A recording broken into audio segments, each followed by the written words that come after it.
Loading wheat. Now we are loading wheat. See how fast they are loading. It's called shooter.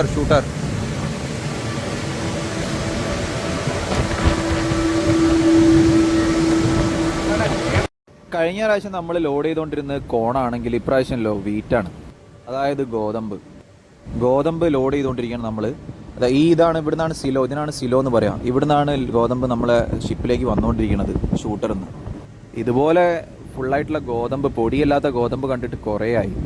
പണ്ടൊക്കെ ration കടയിലൊക്കെ പോകുമ്പോഴൊക്കെ ഗോതമ്പ് ഇതുപോലെ കാണാറുണ്ട്. റേഷൻ കടയിലും ഗോതമ്പ് കൊടുക്കുന്നുണ്ടോയെന്ന് അറിയില്ല. അപ്പം എല്ലാവരുടെ വീട്ടിലും അധികം ഗോതമ്പ് പൊടി ആശീർവാദ ആട്ടിയും ഒക്കെയാണ് ഉണ്ടാവാറ്. ഈ കപ്പലിൽ ഞാൻ കുറേ ഗ്രെയിൻസ് ലോഡ് ചെയ്തിട്ടുണ്ട്. കോൺ, ഗോതമ്പ് എന്നൊക്കെ പറഞ്ഞിട്ട് വേറെയും കുറേ ഗ്രെയിൻസ് ലോഡ് ചെയ്തിട്ടുണ്ട്, US നിന്നും യൂറോപ്പിൽ നിന്നൊക്കെ ആയിട്ട്. ഇപ്പം നമ്മൾ ലോഡ് ചെയ്തുകൊണ്ടിരിക്കുന്നത് ഫ്രാൻസ് റോയിൽ നിന്നാണ്. ഇവിടുന്ന് നമ്മൾ പോകാൻ പോകുന്നത് മൊറോക്കോ കസബ്ലാങ്ക എന്ന് പറഞ്ഞ പോർട്ടിലേക്കാണ്. അവിടെയാണ് നമ്മളിത് കൊണ്ടുപോയി ഇറക്കുക. കപ്പൽ ഉള്ളത് കൊണ്ട് തന്നെയല്ലേ ഇത്രയും ക്വാണ്ടിറ്റി നമുക്ക് ഒരു രാജ്യത്ത് നിന്ന് മറ്റു രാജ്യത്തിലേക്ക് എത്തിക്കാൻ പറ്റുന്നത്.